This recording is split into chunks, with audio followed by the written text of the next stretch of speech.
Hello, everybody. Stephen Mead here with Domicile Real Estate.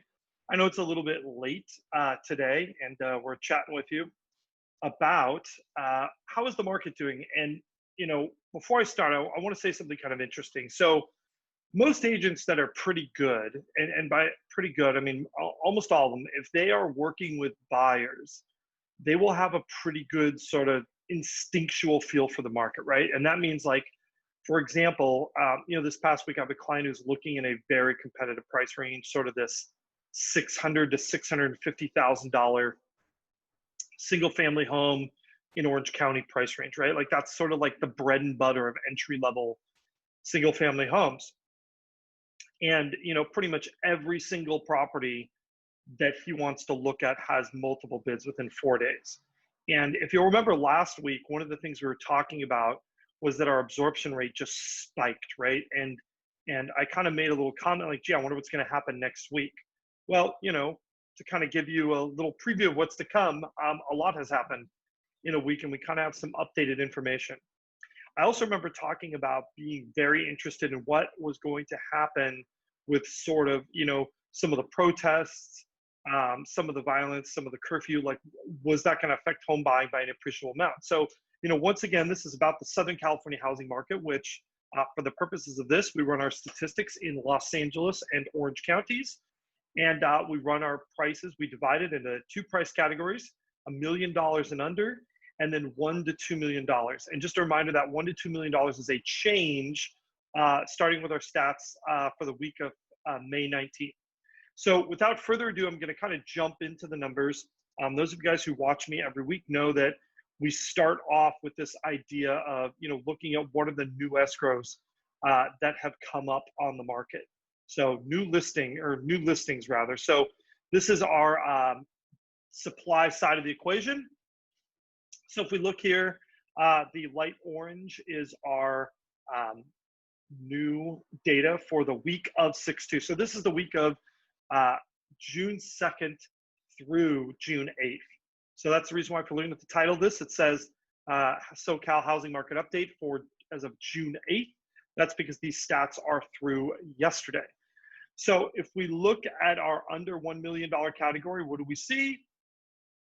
Not a huge jump from last week, but a small jump nonetheless. So in a lot of ways, I actually think even though this still went up, I kind of would consider this actually not a slowdown, but a pause. And I think a lot of that can be attributed to sort of everything going on. I think people just really sort of take like a pause, especially sellers. They think, is this the week I want to go on the market? And I think a lot of those sellers answered the question, no. I think otherwise we'd see that grow. Now, there's an easy way to prove whether we're right. And the way to prove whether that guess is right is next week, do we see a big jump in new listings? If we do, it just meant that everybody who thought they were going to go on the market this past week decided to wait a week. If we look at our $1 to $2 million category, we see the exact same thing, a very modest increase in new listings. So if we go ahead and we move on to the other side of our equation here, which is the demand side, what are our new escrows? And guess what? This really tells the bigger story.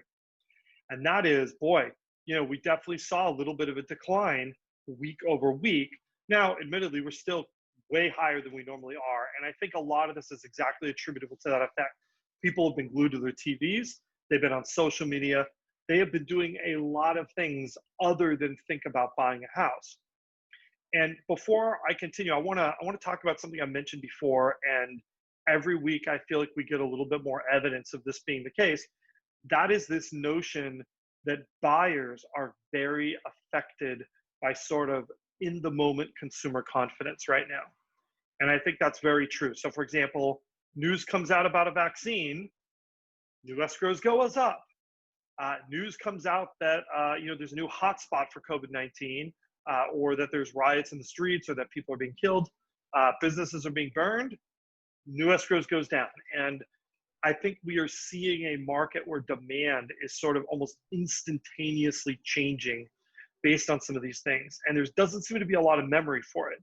So for example, good news 3 weeks ago has almost no bearing on sort of where we are today. It feels like consumers kind of this baseline of confidence, and then their ability to buy a house in that given week either goes up or goes down. So, every week I feel like there's more evidence of that, and that's kind of an interesting market dynamic. I don't think our market has been that sensitive in the past. So kind of going back here to our new escrows, we look at our $1 million plus category, or our $1 to $2 million category, as it were. Remember, after 519, if we look at that, we actually saw a modest increase. So, pretty much staying the same. Now, the next slide is really kind of the money slide. This is sort of our best estimate of what is the relationship between supply and demand. And if we throw this up here, if you can do any mental math, you probably shouldn't be surprised by this. Our absorption rate did slip a little bit versus last week, but it's still higher than 2 weeks ago, and it is still higher than it was been at any point since the pandemic started. The other thing too that's important, I don't have the slide in here this week, but if we're comparing back to 2019 on the sense of absorption rate, guess what? We were in the mid 70s. We are still higher than that number. And I think that really is sort of the telling story of our market. And I think if you are looking to see where prices go, I feel like our absorption rate reflects where prices are going to be next week. So you get about a week of advance notice. If the absorption rate goes crazy, prices are going to be higher next week. And likewise, if the absorption rate falls, meaning all of a sudden nobody's buying houses, that eases. So I'm very curious to see if our hypothesis is true.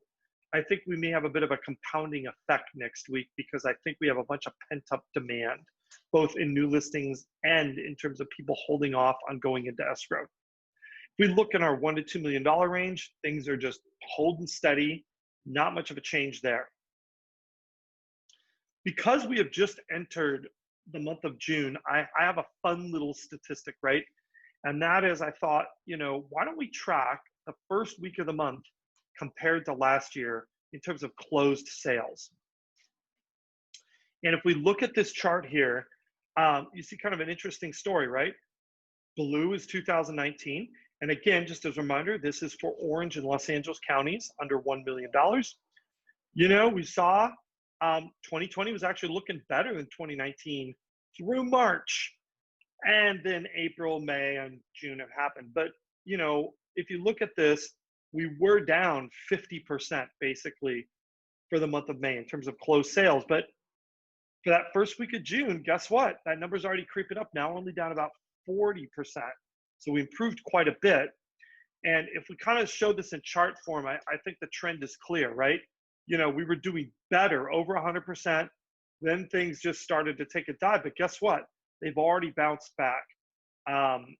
I obviously can't predict what the first week of July is going to bring, but my guess is that we're going to see this trend line continue. And at some point this year, I think we will get back to 100% versus where we were in 2019. I do think that's going to happen. I just couldn't tell you what month it's going to happen in. This could slope up or it could sort of flatten out.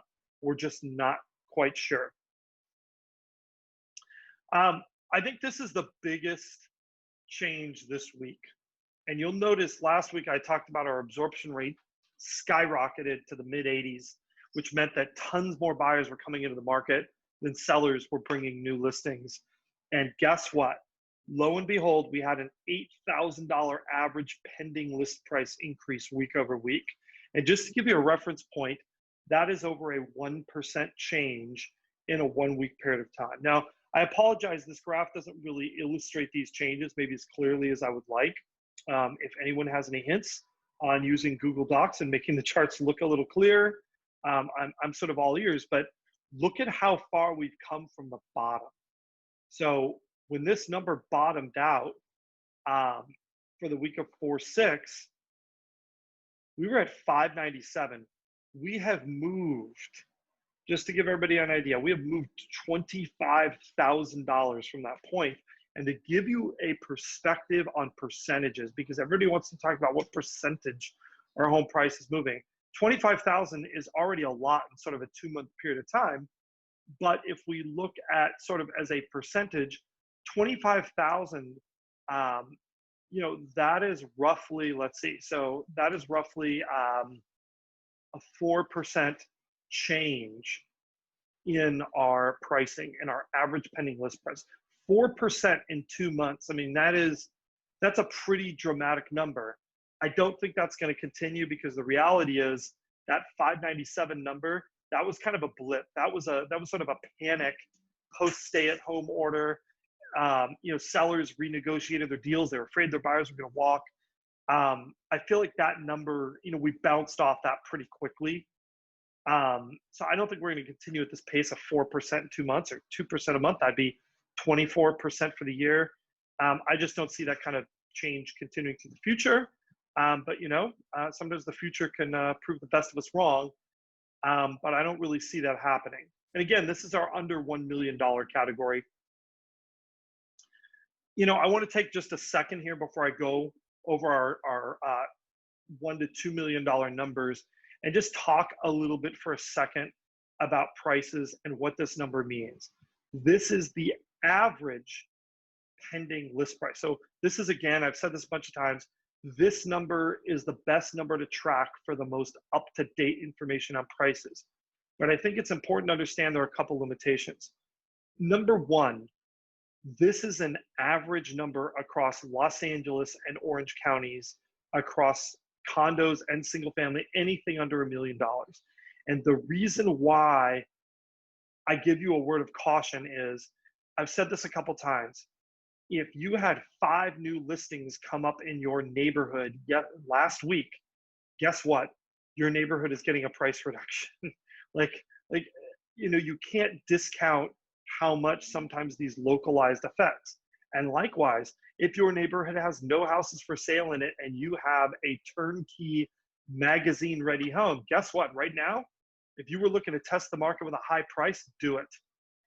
You have a lot more market performance going in. I think the idea of these stats is to give you an idea of what direction is the whole ship moving, right? I think this is a good analogy. If you have a cruise ship, let's say the Titanic, because that's what comes to mind. If you have a cruise ship called, the Titanic, it is moving across the ocean, right, at a certain speed. So the average speed that each person on that ship is moving whatever the ship is doing. But guess what? People are walking around on the ship. Some people are walking towards the stern. Some people are walking towards the bow. Some people are even walking sideways. So you have to understand that these sort of little micro changes might change what an individual's speed is doing on that ship. So it's kind of the same thing. We're talking about the ship and where is the whole market moving, trying to identify trends, but your neighborhood and situation may be different, and you really need to take that into account. And then I'll give the other caveat with that is, guess what? If you want to talk about your particular situation, definitely send us a note or a comment. We're here for you.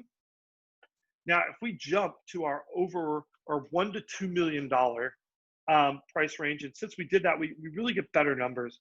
We actually moved $12,000. So again, we almost moved 1% on this figure. So even in this $1.1 to $2 million, this sort of upper end price range, we saw a similar movement. And that's really some more corroborating evidence that the 1 to 2 million, or the under 1 million, isn't just an anomaly. This is really a trend. The whole market's kind of moving in this direction. And then finally, if we kind of look at here at days on market, right? I think days on market is sort of this beautiful overall health indicator. It's kind of a medium-term indicator, right? If days on market starts going up, that tells me you might see pricing changes in a month, right? It doesn't necessarily mean you're going to see price changes right now. And again, if we look here, our numbers are pretty steady. We rose a little bit on under 1 million. 1 to 2 million actually went down, but we're not seeing sort of wholesale wild changes in this, except maybe in that 1 to 2 million range. And it makes me think that maybe, with the stock market health, maybe some of those higher end buyers are starting to come back in there. They're starting to snap up the good houses, as it were. Anyhow, that's pretty much it for this week. And, I just want to tell you, what are things happening? Where are things going? And what does this mean if you're a buyer? And what does this mean if you're a seller? So the overall direction of the market is, it is hot outside and our market is hot, especially in those critical price ranges, entry-level single-family home, any condos that are under $600,000. These are hot price ranges. You're going to see multiple bids. If you're a buyer, the advice I always give to buyers in markets like these is that, really try to take a look at the big picture. It might take an extra $5,000 to clinch a property than you wanted, but if you wait a month, right, for another one to come up in that complex, the market price might be $5,000 higher by then, and you have to go another $5,000 higher than that to get it. So I think if you're looking at properties you actually want, my advice to clients and buyers in this situation is, go for it, because 5 years from now, you're probably not going to care whether you spent $475 or $480 for that property. If it's a house that you like or a condo that you like, you really won't care that much. My advice for sellers is a little bit different. I spoke to a seller yesterday, and one thing that's different about sellers is buyers and sellers have different timelines. If I talk to a buyer who says they want to buy a house and they get pre-qualified, we can write offers on houses tomorrow. If I talk to a seller who says, I'm really thinking about selling my house, well, we got to get the photographer out. We got to do any improvements to the house. Their timeline is a bit farther. And what that means is that the market can change on you a lot more quickly. And I spoke with a client yesterday. This client is thinking about selling their home. And, their fear is that if they wait too long, like a couple months, that we might be in a different market than we're in today.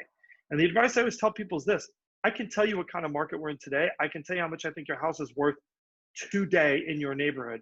But even next week, that number might be different because 3 of your neighbors might have put their houses up for sale. These things can make a big difference, or the overall market could have shifted. What if interest rates go to 4%? What is that going to do to that jumbo market? Well, guess what? It's going to have a cooling effect. How much? I'm not exactly sure, but that would be a game changer. I think we're in an election year. We have a lot of things that can happen on this longer term time horizon. So what I'm telling you, sellers, is we have a very good market right now. I think you're in a very good spot, most of you, depending on your neighborhood. There are more people that want your house than there are competing homes available. I can't tell you what that market's going to look like in 3 to 4 months. So it means if you're selling, it's probably a good idea to talk to somebody like me now, rather than wait 2 months and then be another month or two before you hit the market as a well-prepared, well-presented listing. Anyhow, thank you guys so much for watching. We'll see you next week with another market update for the Southern California housing market. Questions, comments, whatever, we're here for you, and we hope to hear from you soon.